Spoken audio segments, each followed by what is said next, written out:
Varicose veins కి సరైన చికిత్స కోసం సంప్రదించండి ఎవిస్ హాస్పిటల్.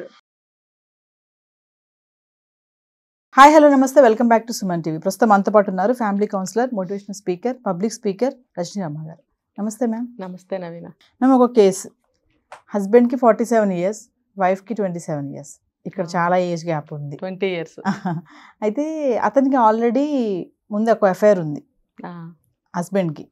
ఈమెకు తెలిసింది అంటే ఈమె కాల్ హిస్టరీ చూడడం, చాలా మంది వైఫ్స్కి అలవాటు ఉంటుంది కదా, అంటే అనుమానించే వైఫ్స్కి, అందరూ కాదు, కాల్ హిస్టరీ చూస్తారు, మొబైల్ చూస్తూ ఉంటారు. అయితే తను చూసింది, దొరికిపోయాడు, అడిగింది. ఆల్రెడీ తను వీడియో కాల్స్ చేయడము, మాట్లాడడం ఇవన్నీ చేస్తున్నాడు తనతోటి, ఆమెతోటి. అడిగింది ఎవరంటే నాకు తెలియదు, ఆన్సర్ అయితే అది నాకు తెలియదు. చాలా వాకప్ చేసింది వైఫ్. ఏంటంటే తెలిసింది ఆ అమ్మాయి ఇతను ఊరు అమ్మాయి అని చెప్పేసి. సో రిలేషన్లో ఉన్నారు వీళ్ళు, బిఫోర్ మ్యారేజ్ కాంటాక్ట్ ఉంది. ఇప్పుడు నేను ఏం చేయాలి మేడం, నాకు ఏం చేయాలో అర్థం కావట్లేదు. నేను తీసుకోవాల్సినటువంటి పాత్ ఏంటి అసలు? ఇప్పుడు నేను అన్ని తెలిసిపోయాయి, కలిసే ఉండనా, మరి ఏం చేయను అంటే ఏం చెప్తారు? అంటే అతనికి సెకండ్ మ్యారేజ్ కదా. సెకండ్ మ్యారేజ్ చేసుకున్నప్పుడు అసలు అంత చిన్న అమ్మాయిని ఎందుకు చేసుకోవాల్సి వచ్చిందో నాకు తెలియదు. మనకి ప్రస్తుతం మనకున్న డాటా ప్రకారం అమ్మాయిలు తక్కువ ఉన్నారని కదా. అటువంటి సిచ్యువేషన్లో అంత చిన్న అమ్మాయిని ఎక్కడ దొరకబట్టి పెళ్లి చేసుకున్నాడు అనేది తెలియదు. వీళ్ళు కూడా అసలు ఆలోచించుకోవాలి ముందుగానే. ఇంత 20 years గ్యాప్తో చేసుకుంటే మనకి ఎలా ఉంటుంది లైఫ్ అనేది అర్థం చేసుకోవాలి. ఇంకొకటి ఏంటంటే ఆ ఏజ్ ఉన్న మగవాళ్ళకి చాలా రకాల అలవాట్లు ఉంటాయి. ఇప్పుడు మొదటి భార్య ఎప్పుడు చనిపోయిందో మనకు తెలియదు, రెండో పెళ్ళి ఎప్పుడు చేసుకున్నాడో మనకు తెలియదు, ఆ మధ్యలో గ్యాప్ ఎంతో మనకు తెలియదు. ఆ గ్యాప్లో అలవాటు పడ్డాడేమో ఎవరితోనన్నా. తర్వాత పెద్దవాళ్ళు అంటారు కదా, ఒక పెళ్లి చేసుకోరా అంటే ముందు భార్యకి అన్న పిల్లలు ఉన్నారా, మనకేం ఇన్ఫర్మేషన్ లేదు. ఏవో కారణాలతోటి మళ్ళీ పెళ్లి చేయాలని చూస్తారు. అంటే 40 ఎంత అన్నారు? 47 అంటే దగ్గర 50 సంవత్సరాలు.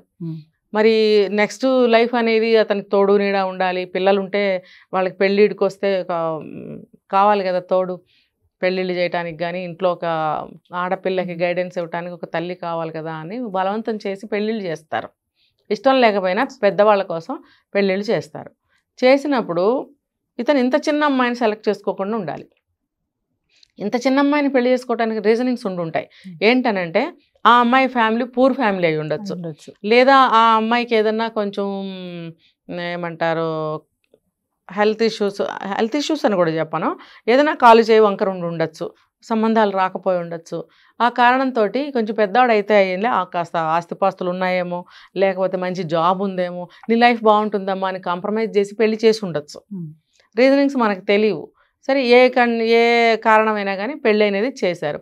చేసినప్పుడు అతనికి ఇందాక మనం అనుకున్నప్పుడు ఈ పెళ్ళికి ముందు మొదటి భార్య వెళ్ళిపోయిన ఆ గ్యాప్లో ఎవరితోనైనా పరిచయాలు ఏర్పడి అది ఆ అలవాటు మానుకోలేకపోతున్నాడేమో ఇప్పుడు కూడా పెళ్ళి అయిన తర్వాత.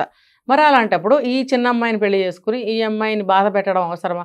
ఈ అమ్మాయి ఏదో ఒక ఏమంటారు తన నిస్సహాయ పరిస్థితుల్లో నిన్ను పెళ్లి చేసుకుని ఉండొచ్చు కాక, అంటే ఆ వీక్నెస్ని అడ్వాంటేజ్ తీసుకుని నువ్వు ఇంకా ఆ సంబంధాన్ని కొనసాగిస్తున్నావా? చూసారా, ఇప్పుడు పెళ్లి చేసుకునేటప్పుడు ఇలాంటి అమ్మాయిల్ని పెళ్లి చేసుకుంటే వాళ్ళు అలాగే కొంచెం డౌన్ చేసేసి లొంగదీసి కింద మూల పడేసేసి వాళ్ళ రాజకార్యాలు వాళ్ళు చేస్తూ ఉంటారు. ఏంటంటే నువ్వేగా చేసుకున్నావు, లేకపోతే వాళ్ళ తల్లిదండ్రులు రిక్వెస్ట్ చేసి పెళ్లి చేశారనుకోండి, పూర్ ఫ్యామిలీ అయి ఉండొచ్చు, ఆ అమ్మాయికి ఏదైనా కాల్ చేయి వంకర ఉండొచ్చు, చేసుకోండి అయ్యా ఒక ఆడపిల్లని ఎవరైనా మధ్యవర్తులు రికమెండ్ చేసి ఉండొచ్చు. ఈ కారణాల వల్ల వీడు చిన్న అమ్మాయిని చేసుకుని ఉండొచ్చు. వన్ ఆఫ్ ద రీజన్స్ నేను చెప్తుంది. చేసుకున్నప్పుడు నువ్వు ఈ కారణాల వల్ల మీ వాళ్ళు అడగబట్టి నేను పెళ్లి చేసుకున్నాను, అసలు నాకు అవసరం లేదు అన్న పద్ధతిలో ఉంటున్నాడేమో. ఉన్నప్పుడు ఈ అమ్మాయి తన జీవితాన్ని ముందుకు ఎలా లాక్కెళ్ళాలి? ఈ అమ్మాయికి చాలా పెద్ద సమస్య అది. అయితే దీనికి మనం ఎటువంటి సలహా కూడా డైరెక్ట్గా ఇవ్వలేము. ఏదైనా మన కౌన్సిలింగ్కి వస్తే కనుక ఇక్కడ కింద నెంబర్ స్క్రోల్ అవుతూ ఉంటుందండి, దానికి మన కాంటాక్ట్ చేసినట్టయితే నేను పర్సనల్గా చెప్పగలుగుతాను. ఇలాంటి వాటికి జడ్జిమెంట్స్ అనేవి కెమెరా ముఖంగా ఇవ్వకూడదు. ఇదేంటంటే మంచివాళ్ళు కూడా ఇటువంటి విషయాల్లో మనము చేయొచ్చు మేము చేయొచ్చు అనే ఒక ధోరణిలోకి వెళ్ళిపోతారు. కాబట్టి ఇలాంటి వాటికి పర్సనల్గానే మనం సలహాలు ఇవ్వటం జరుగుతుంది. సో ఇలాంటి వాళ్ళు కౌన్సిలింగ్ తీసుకొని ఏం చేయాలి అనేటువంటిది తెలుసుకొని వాళ్ళు ఒక కౌన్సిలింగ్ తీసుకొని తనకి ఎటువంటి ట్రీట్మెంట్ ఇవ్వాలి అనేది నేర్చుకోవాలి, తెలుసుకోవాలి, ఇవ్వాలి. తర్వాత ఈ అమ్మాయికి వాళ్ళ పుట్టింటి వాళ్ళు కూడా కొంచెం సపోర్ట్ ఉండాలి. వాళ్ళు కూడా వెళ్ళి అతన్ని అడగగలగాలి. ఇంకోటి ఏంటంటే ఈ అమ్మాయి తల్లిదండ్రులు ఆ అబ్బాయి వయసు వాళ్ళు అయి ఉండొచ్చు, అతనికి దగ్గర 50 సంవత్సరాలు అన్నప్పుడు ఈ అమ్మాయి పేరెంట్స్ అదే వయసు ఉండి ఉండొచ్చు. మరి అంత పెద్ద అతన్ని వీళ్ళు నిలదీసి అడగలేకపోతారు. కానీ ఇలాంటి విషయాల్లో నిలదీసి అడగాల్సిందే. నీకు ఒక భార్య పోయిందో ఉందో వదిలేసిందో, నువ్వు ఈ వయసులో మళ్ళీ రెండో పెళ్ళికి సిద్ధపడ్డావు కాబట్టి మేము పిల్లనివ్వటం జరిగింది. మా నిస్సహాయ స్థితి నీకు అనవసరం. నీకు పిల్ల కావాలి, మా అమ్మాయికి పెళ్ళి కావాలి, చేసాం, 2 అవసరాలు ఒకటే. అలాంటప్పుడు నీకేమన్నా అలవాట్లు ఉంటే మానుకోవాలి కదా నువ్వు అని పంచాయతీలు పెట్టుకుని ఒకళ్ళనొకళ్ళు అడగాలి.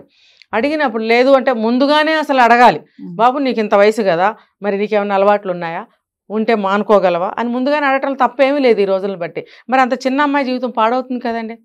ఇప్పుడు ఆ అమ్మాయి పొరపాటునే ఒక పిల్లనో కన్నదే అనుకోండి, వాడు ఇంకో 10 ఏళ్లలో డమ్మని పోయాడే అనుకోండి, ఈ అమ్మాయి జీవితం ఏంటి అసలు? ఏ రకంగా చూసిన ఈ అమ్మాయి జీవితం ఏమవుతుంది?